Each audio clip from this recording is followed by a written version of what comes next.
अस्सलाम वालेकुम दोस्तों, उम्मीद है आप सब खैरियत से होंगे। आज मैं आपके लिए 1 बाइट राइस पकोड़े लेके आई हूँ और बहुत ही लजीज बनने वाले ये झटपट से पकोड़े। आप भी ट्राई कीजिएगा। अगर आपने भी उबले हुए चावल बनाए हैं और वो बच गए हैं तो उनको इस तरीके से स्नैक्स के तौर पे आप इवनिंग में बना लीजिए और टी के साथ इंजॉय कीजिए। तो लीजिए, यहाँ पे ये बहुत ही मज़ेदार से हम राइस पकोड़ा बनाने वाले हैं, जिसके लिए हमें सबसे पहले ज़रूरत है उबले हुए चावलों की।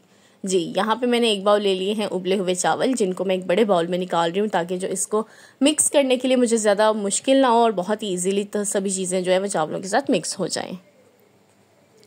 बहुत बहुत बहुत लजीज बनते हैं, आप भी ज़रूर ट्राई कीजिएगा। इसी के साथ सबसे पहले मैं इसमें शामिल करूँगी बेसन। यहाँ पे 1 प्याली बेसन ले लेते हैं। बेसन हम बाद में भी शामिल कर सकते हैं, हमें ज़रूरत पड़ी तो हम और भी इसमें शामिल कर लेंगे। अभी के लिए यहाँ पे 1 प्याली बेसन शामिल कर लिया है। नेक्स्ट, इसमें प्याज भी ऑप्शनल है, अगर आप चाहें तो ये भी मत डालें, लेकिन यहाँ पे मैंने 1 प्याली प्याज और थोड़ा सा धनिया ले लिया, वो मैं इसमें शामिल कर रही हूँ। बहुत ही कम चीज़ों से ये बहुत ही मज़ेदार से पकौड़े बन के रेडी हो जाते हैं, आप भी ज़रूर ट्राई कीजिएगा। इसी के साथ यहाँ पे मैंने 1 चम्मच लाल मिर्ची पाउडर ले लिया था। नेक्स्ट, इसमें नमक शामिल कर देंगे। नमक आप अपने ज़रूरत के हिसाब से, अपने जायके के हिसाब से कम ज़्यादा कर सकते हैं, लेकिन मैंने यहाँ पे ½ टीस्पून नमक लिया था। इसी के साथ यहाँ पे आधा चम्मच ही मैंने हल्दी ली है।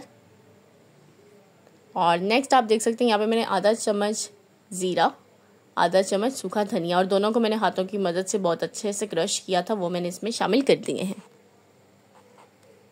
अब यहाँ पे मैंने इसको मिक्स करने के लिए 1 ही प्याली पानी ले लिया और इन सभी चीज़ों को बहुत ही अच्छे से मिक्स कर देंगे ताकि जो मसाले हैं, बेसन है, सभी चावलों में अच्छे से मिक्स हो जाए। तो इस तरीके से इसकी बहुत अच्छे से मिक्सिंग करेंगे और मिक्सिंग करते हुए जितनी हमें ज़रूरत महसूस होगी हम थोड़ा थोड़ा करके इसमें पानी शामिल करते रहेंगे। अब मैं आपको एक टिप देती चलूँ, अगर आप चाहते हैं कि आपके जो पकोड़े हैं वो क्रिस्पी और क्रंची बने तो कम से कम पानी में ही इसको बनाने की कोशिश कीजिए, और अगर आप चाहते हैं कि सॉफ्ट बने तो आप ज़्यादा बेसन और पानी का इस्तेमाल भी कर सकती हैं। अब देख सकते हैं ये कितने अच्छे से मिक्स हो चुके हैं। इसमें मैंने थोड़ा सा पानी शामिल करके इसको मज़ीद अच्छे से मिक्स कर लिया। अभी ये बहुत रूखे रूखे हैं, इसको थोड़ा थोड़ा करके पानी शामिल करेंगे। बस मैं इसमें इतना पानी शामिल करने वाली हूँ कि जो चावल हैं वो अच्छे से आपस में बाइंड हो जाए। अभी देख सकते हैं आप, ये बिखरे बिखरे से चावल हैं तो इनको बहुत ही अच्छे से बाइंड कर लेंगे। अभी ये बहुत अच्छे से बाइंड नहीं हो रहे, अभी इसमें मज़ीद बेसन जाएगा, तो इसमें मैंने आधी प्याली बेसन मज़ीद शामिल कर लिया। अब इसको भी अच्छे से मिक्स कर लेंगे और ज़रूरत के मुताबिक ही पानी फिर से उतना ही शामिल करेंगे जितना हमें ज़रूरत होगी, ताकि चावल अच्छे से जुड़ जाएं आपस में। आप इनके चावलों के कबाब भी बना सकते हैं, कबाब भी बहुत ही लजीज बनते हैं। इसी के साथ इसमें आप अनारदाना शामिल कर सकते हैं, वो भी इसमें बहुत ही अच्छा फ्लेवर देता है, लेकिन कुछ लोग होते हैं जिनको अनारदाना बीच में पसंद नहीं है, तो आज मैंने शामिल नहीं किया क्योंकि मुझे सबकी चॉइस का ख्याल रख के बनाने थे। तो इसी के साथ अगर आपको पसंद है तो आप भी ज़रूर अनारदाना शामिल कर सकते हैं। इसी के साथ यहाँ पे बहुत ही अच्छे से इसको मिक्स कर लेंगे। और अब मुझे थोड़ा सा पानी इसमें मज़ीद शामिल करना है, लेकिन अब मैंने ज़्यादा पानी नहीं लिया। सादे पानी की जगह मैंने यहाँ पानी में थोड़ा सा ज़र्दा रंग ले लिया है। जी, इससे जो हमारे मज़ेदार से पकौड़े हैं वो बहुत ही खूबसूरत कलर भी आ जाएगा इनके ऊपर। ये देखिए माशाल्लाह से कितना खूबसूरत सा कलर आने वाला है इसके ऊपर। इसको बहुत ही अच्छे से मिक्स कर लेते हैं और हमारे मज़ेदार से ये 1 बाइट राइस पकौड़ा का मिक्सचर बन के रेडी हो चुका है। इसी के साथ इसको बहुत ही अच्छे से मिक्स करें। आप चाहे तो हाथ की मदद से इनको बहुत अच्छे से मिक्स कर लीजिए ताकि ये बहुत ही अच्छे से आपस में इस तरीके से मिक्सचर बन जाए। अब करना क्या है, बस ये मिक्सचर हमारा रेडी हो चुका है। आप देख सकते हैं ये आपस में जुड़ना शुरू हो चुके हैं। जितना हमें इसका टेक्सचर चाहिए था उतना ये रेडी हो चुके हैं और ये बहुत ही क्रिस्पी और क्रंची बनने वाले हैं। यकीन नहीं आता तो बना कर देख लीजिए। इसी के साथ यहाँ पे एक पैन में ऑयल ले लेंगे और इसको बहुत ही अच्छे से हाई फ्लेम पे गर्म कर लेंगे। ऑयल को अच्छे से गर्म होने देंगे। जब ऑयल अच्छे से गर्म हो जाएगा तभी हम इसमें पकोड़े फ्राई करेंगे। इसी के साथ मैं आपको एक टिप देती चलूँ, अगर आप चाहते हैं कि आपके पकोड़ों में जो ऑयल है वो जज्ब ना हो, ज़्यादा ऑयली ना बने और उनके अंदर रच ना जाए जो ऑयल है, तो आप इसमें कर सकते हैं कि इनको फ्राई करते हुए इसमें 1 चुटकी नमक शामिल कर लीजिए।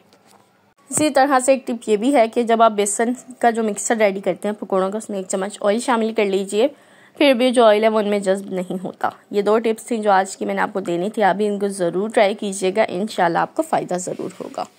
तो इस तरीके से हाथ की मदद से ही मैं छोटे छोटे से ये 1 बाइट पकौड़ा बनाने वाली हूँ। इनका साइज़ बिल्कुल भी मैंने बड़ा नहीं रखा क्योंकि ये 1 बाइट पकौड़ा है, तो राइस हम बहुत जल्दी कुक हो जाएंगे। बस हमने इसके पे खूबसूरत सा एक गोल्डन ब्राउन सा कलर देना है और आप देख सकते हैं माशाल्लाह से कलर डालने की वजह से ये ऑलरेडी बहुत ही खूबसूरत लग भी रहे हैं।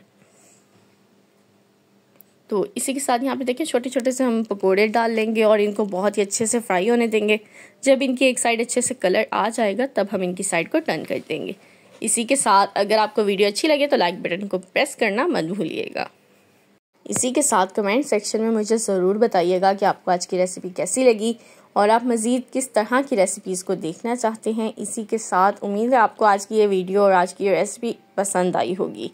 और अगर आप चैनल पर नए हैं और चाहते हैं कि मेरी वीडियोस का नोटिफिकेशन आपको सबसे पहले और बिल्कुल मुफ्त मिल सके, तो इसके लिए आपको बेल आइकन को प्रेस करना पड़ेगा। इसी के साथ अगर आप नए हैं और अभी आज आप मेरी पहली बार ये वीडियो देख रहे हैं तो ज़रूर चैनल को विज़िट कीजिएगा। इंशाल्लाह आपको बहुत सी फ़ायदेमंद चीज़ें देखने को मिलेंगी और बहुत सारे टिप्स एंड ट्रिक्स भी देखने को मिलेंगे। इसी के साथ हमारे मज़ेदार से पकोड़े बस बन के तैयार होने ही वाले हैं। अब मैंने इनकी साइड को चेंज कर दिया ताकि दूसरी तरफ से भी एक खूबसूरत सा गोल्डन ब्राउन सा कलर आ जाए और इनको बस निकाल लेंगे। और लीजिए हमारे मज़ेदार से ये पकोड़े बन के तैयार हो चुके हैं। आप भी बनाइए और इन्जॉय कीजिए। इसी के साथ आज की वीडियो का करते हैं इख्तिताम। अपने प्यारों का ख्याल रखें, मुझे भी दुआओं में याद रखें। अल्लाह हाफिज़।